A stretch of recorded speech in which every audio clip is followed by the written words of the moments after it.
Be me, 27, finally done with the bullshit.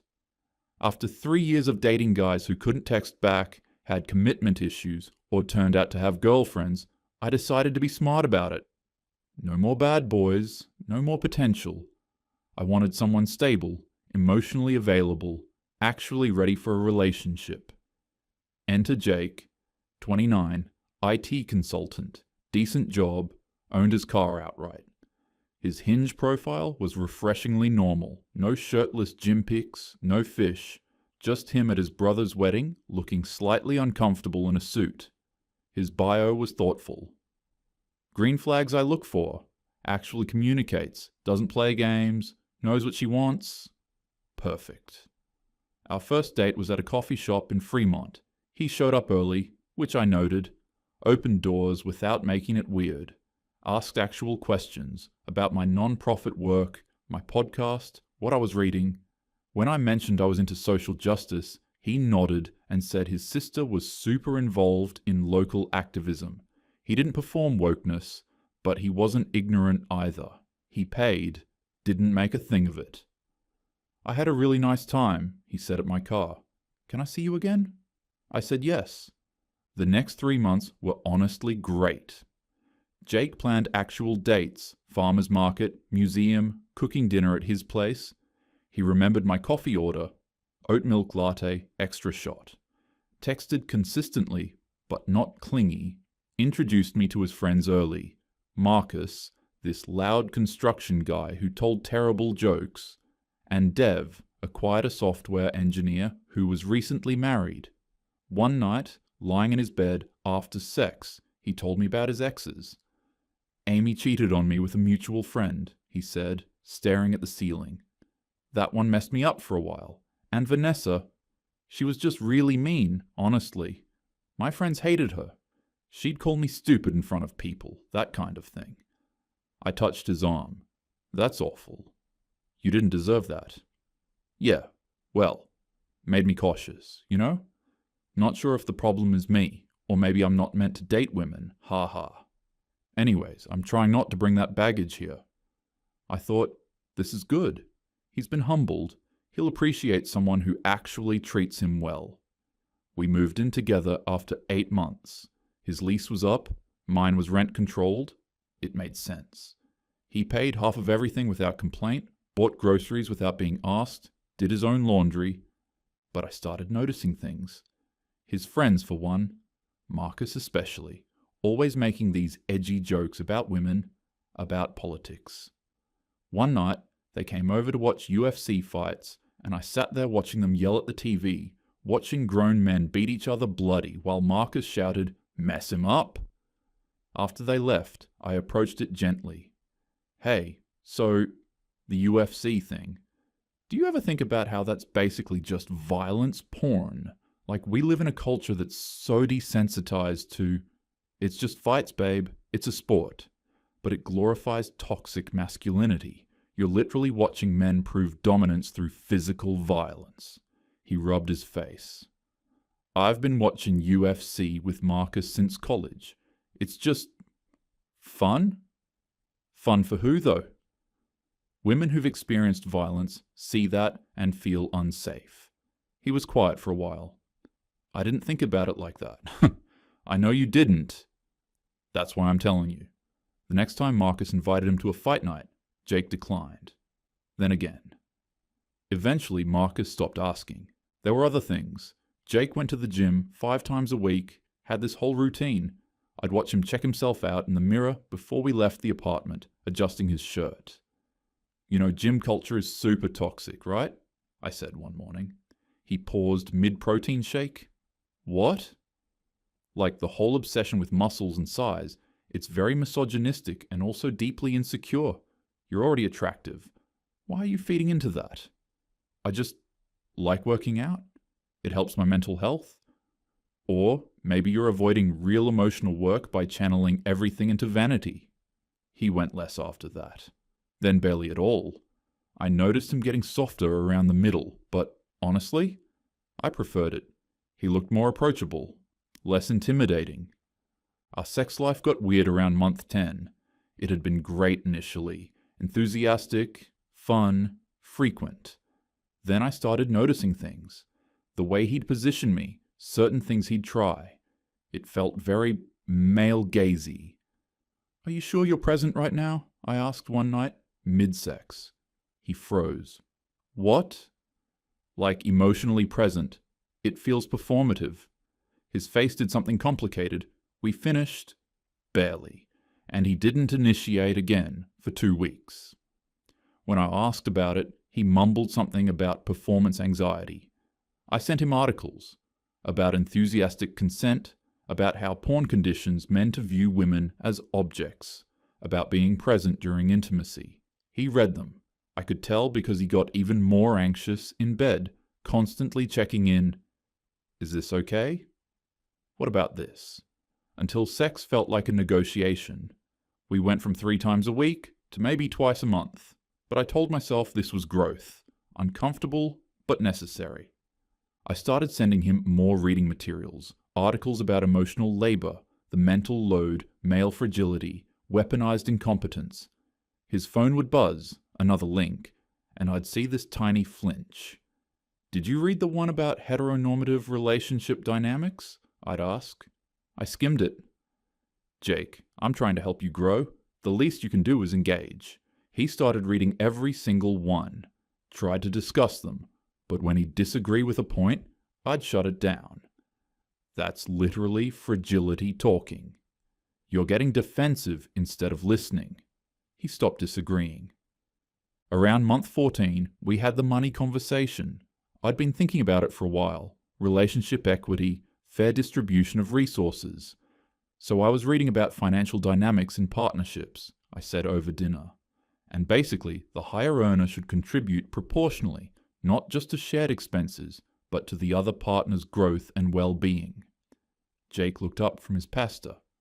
"We already split rent 50-50. "Right, but you make about $15,000 more than me annually, which means you should be contributing an additional 15% monthly to compensate for the invisible labor I do. Emotional support, household management, helping you improve as a person." He just stared at me. "It's about equity, Jake. I'm doing the work to make this relationship healthy. That has value." He set down his fork. I'm not sure I understand. You want me to just give you money? Every month?" "See, this is exactly the problem." I felt my chest tighten. "You're framing it as giving me money like it's charity. This is compensation for labor you'll benefit from, but don't see." "But what labor?" "We both clean, Emotional labor, Jake. Do you know how exhausting it is to constantly educate you? To send you articles you don't read? To manage your growth as a person? I'm literally doing therapist-level work here." "I didn't ask you to..."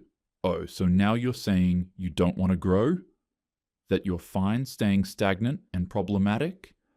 "That's not what I said." "This is gaslighting.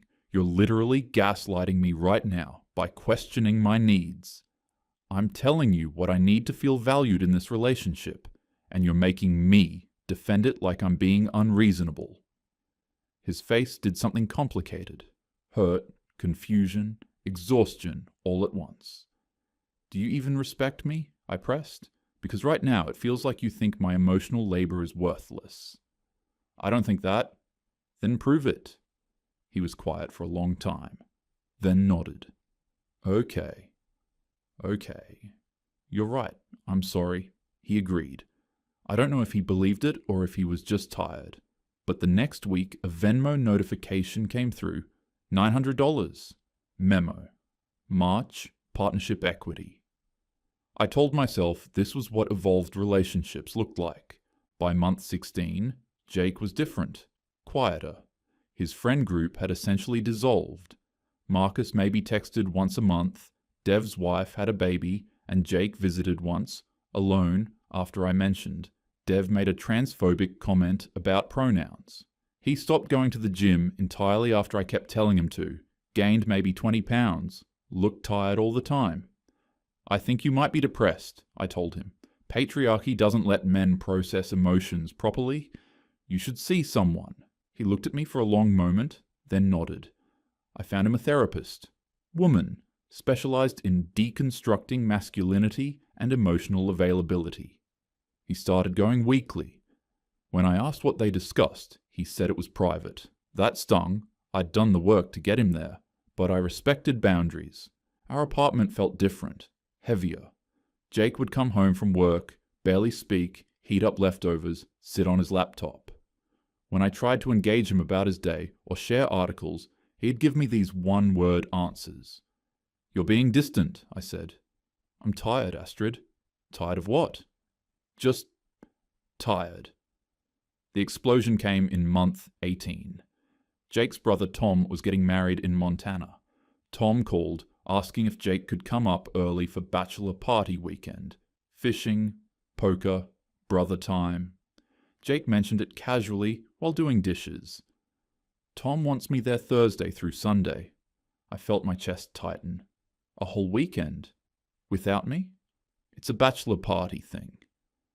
"It feels like you're avoiding emotional intimacy with me by running to male-only spaces where you don't have to be vulnerable." His hand stopped moving in the soapy water. "It's my brother's wedding, Astrid." "So you're choosing toxic masculinity rituals over our relationship?" "Toxic masculinity." His voice was loud, rare for him. "I'm going fishing with my brother." "Don't yell at me." "I'll yell because you're being insane." He threw the sponge in the sink. Water splashed. You know what? This is the last time I deal with women. I swear to God, every single relationship. He turned to face me fully, and his face was red, eyes wet. "Amy cheated on me and told me it was my fault for being boring. Vanessa called me stupid for 2 years, and now you've spent 18 months telling me everything about me is wrong. My friends are toxic, my hobbies are problematic, my body's wrong. The way I make love is wrong. The way I think is wrong. Jake, my guy friends, Marcus, Dev, Tom, they actually like me. We hang out and there's no articles, no tests, no hidden meanings. But you? All of you women. It's like nothing I do is ever right. I could be perfect and you'd find something to fix. This is literally male rage. I'm done." He grabbed his keys and wallet, shoved things in a backpack. "Where are you going?" "Marcus's place. I can't be here right now." The door slammed. I stood in the kitchen, shaking. Then I did what any rational person would do. I posted on Instagram, "When you realize you've been doing all the emotional labor and he can't handle accountability." Riley and Simone liked it within minutes. Jake didn't come home that night, or the next. On day 3, I texted, "We need to talk." His response came 6 hours later, "I'll be back tomorrow."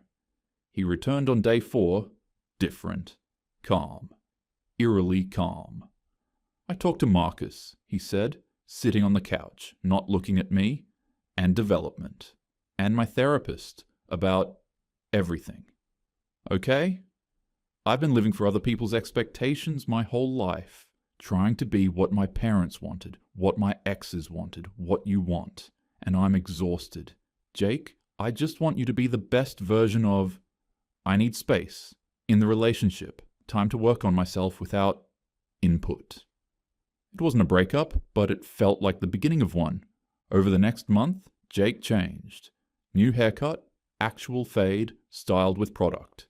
Bought new clothes. Marcus took him shopping apparently. Started wearing cologne. He joined a climbing gym, came home with chalk dust on his hands and actual energy in his voice when I asked about it. He smiled at his phone a lot. Went out more. Just meeting friends. And came back late. My gut knew. Another woman. He was dressing better, smiling more, distant with me. Classic signs. One night while he was in the shower, his phone lit up on the bathroom counter. I'd never been that girlfriend, but something possessed me. I unlocked it, I knew his passcode, and opened his messages. Chris. Had so much fun climbing today? Jake. Dude, you absolutely destroyed that V4. Chris. Bro, you're so much better at bouldering than you. Think. Jake. Same time Thursday? Coffee after? Chris. Can't wait. The heart emoji. My hands shook. I screenshotted everything, sent them to myself, deleted the evidence. Chris. A woman's name, or gender neutral. I needed to know. I found Chris on Instagram, Jake's recent follows. The profile was private, but the tiny profile picture showed someone with short hair. I requested to follow. The water shut off. I put his phone back, exactly where it was. That night, lying beside him in bed, I stared at the ceiling, planning my confrontation, convinced my boyfriend was cheating on me with some rock-climbing, pixie-cut girl named Chris. I lasted 2 more days before I broke. Jake came home from climbing on Wednesday night, and I was sitting in the living room, lights off, phone glowing with screenshots. "Who's Chris?" He stopped in the doorway, went pale. "What?" "Chris." "Who is she? How long have you been sleeping with her?" I held up my phone, showing the screenshots. Jake looked at the images, then at me. Then, he laughed. Not a happy laugh, a bitter, exhausted, almost manic laugh. "You went through my phone?" "Don't deflect. Who is she?" He dropped his gym bag, sat on the couch opposite me, put his head in his hands for a long moment, then looked up. "You really want to know?" "Obviously." He pulled out his own phone, opened Instagram, found a profile, and handed it to me. I looked at the screen. Chris was a man. Handsome, late 20s, beard, photos of him at climbing gyms and breweries, rainbow flag in the bio. My brain stuttered. What? "Chris is a guy. We met at the climbing gym 6 weeks ago." "Okay, so you have a guy friend." "Why all the secrecy? The heart emojis?" Jake took a deep breath, let it out slow. "Because he's not just a friend." Silence. "What does that mean?" "It means I've been seeing him." Romantically, the words sat between us like something alive. "You're..." I couldn't finish. "Gay? Maybe bi? Still figuring it out." His voice was steady, matter of fact. "That's not... You can't just... We had sex. You were attracted to me?" "Were we having sex? Or were we having scheduled performances where you critiqued every move until I was too anxious to even try?" I flinched. Jake leaned forward, elbows on knees. "That night I stayed at Marcus's. I had a complete breakdown. Told him I felt like I was suffocating, walking on eggshells, that nothing I did was ever right." "Jake?" Marcus said, and I quote, "Dude, screw it. Date men. We're way easier. No drama, no hidden tests." Everyone laughed, but something clicked. He looked at me directly now, eyes clear. I started thinking, every relationship I've had with a woman has been exhausting. Different reasons: Amy's cheating, Vanessa's cruelty, your corrections. But same outcome. I always feel wrong. But my friendships with guys? Easy, natural. I feel like myself. "So you brought it up in therapy," I said quietly. "Yeah." Dr. Wilson asked if I'd ever considered I might not be straight. I thought it was ridiculous at first. Then I actually sat with it. He explained the rest, joining the climbing gym to clear his head. Meeting Chris, kind, funny, openly gay, confident. They started talking. Coffee after climbing became regular.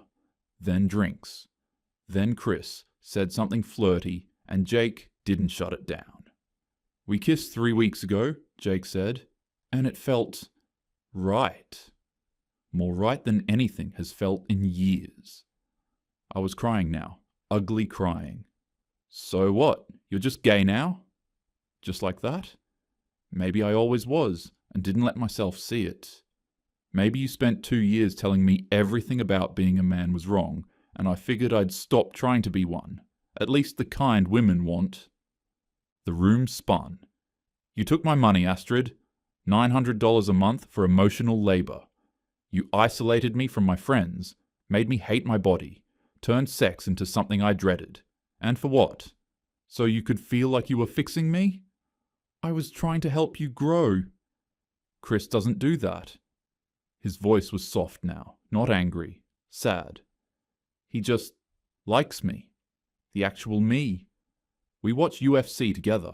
He thinks it's hot that I want to lift again. We have sex, and he doesn't stop halfway through to ask if I'm emotionally present. He stood up, went to the bedroom, started packing a duffel bag. You're leaving? Chris has a 2-bedroom. I'm staying there while I find my own place. You're leaving me for a man. He stopped at the door, turned back. No, I'm leaving because you're exhausting. Chris is just proof it doesn't have to be this hard. One more thing, at the threshold. Thanks for deconstructing masculinity for me, babe. Really grew a lot. Then he was gone. I called Riley first, sobbing. Told her everything. Jake left me. He's gay now. He's with a man. Oh my God, she said. Long pause. Asked, can I be real with you? Please. You were kind of really mean to him. Like we all noticed. My breath caught. Mean? I was helping him grow. You made him give you money every month, Astrid. You shit-talked his friends until they stopped coming around. It was honestly hard to watch. That's not... I was setting boundaries. Girl. Her voice was firm now. He looked miserable for a year. I'm sorry you're hurt, but maybe this is for the best. I tried Simone next. She was somehow worse. Honestly? Good for Jake. He seems way happier. The group chat went silent when I vented there. One person sent a face with rolling eyes emoji. That was it. 2 weeks later, I ran into Marcus at a Safeway. I tried to walk past, but he called out, Astrid, yo. I turned. He had his cart, looking uncomfortable, but not backing down. Look, I know it's weird, but Jake's doing really good. I didn't ask. Yeah, I know, but I'm gonna say it anyway. He crossed his arms. That dude was my best friend for 10 years. Watched him go through Amy's bullshit, Vanessa's bullshit. But what you did? That was different. Excuse me? You made him feel like shit for existing, for having friends, for working out, for watching sports. You nickel and dimed him for $900 a month because you decided your feelings were labor. You don't understand the dynamics? Nah, I understand fine.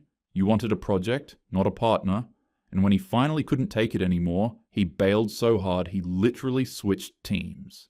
Marcus laughed, shaking his head. Chris is a good dude, by the way. Doesn't make Jake feel like he's got to apologize for breathing. Are you done? Yeah, just wanted you to know. He chose Dick over dealing with you, and honestly, can't blame him. He walked away, leaving me frozen in the produce section. I started seeing Jake's Instagram updates through mutual friends who still followed him. Him at a sports bar with Marcus, Dev, and Chris. Arms around each other. Jake smiling genuinely for the first time in forever. Next post, Jake and Chris at a climbing gym. He'd gained back the weight, looked solid and healthy. Riley had liked it, commented, "So happy for you." Rainbow Pride parade photos. Brunch with friends, them moving into a new apartment together. Everyone was celebrating him. No one was checking on me. My therapist when I finally went back. Can we talk about your role in the relationship's dynamic? I was trying to help him become better. Better by whose definition? By any objective standard. He had toxic friends, unhealthy habits. Did Jake ask for your help with those things? Silence. Astrid, sometimes we can be so focused on changing someone that we forget to accept them. The financial arrangement, the critiques of his body, his interests. Can you see how he might have felt controlled? So everyone thinks I'm the villain. I think you're someone who needs to examine why you needed him to change so fundamentally. I sat in my apartment that night, scrolling through photos of Jake, looking happier than I'd ever seen him. Arm around Chris at some party, wearing a rainbow flag like a cape, grinning. The worst part wasn't that he left. It wasn't even that he left for a man. It was that everyone who knew us, Riley, Simone, Marcus, even strangers on the internet when my vague post got screenshotted and mocked, everyone looked at what happened and reached the same conclusion. They would have chosen Dick over dealing with me too.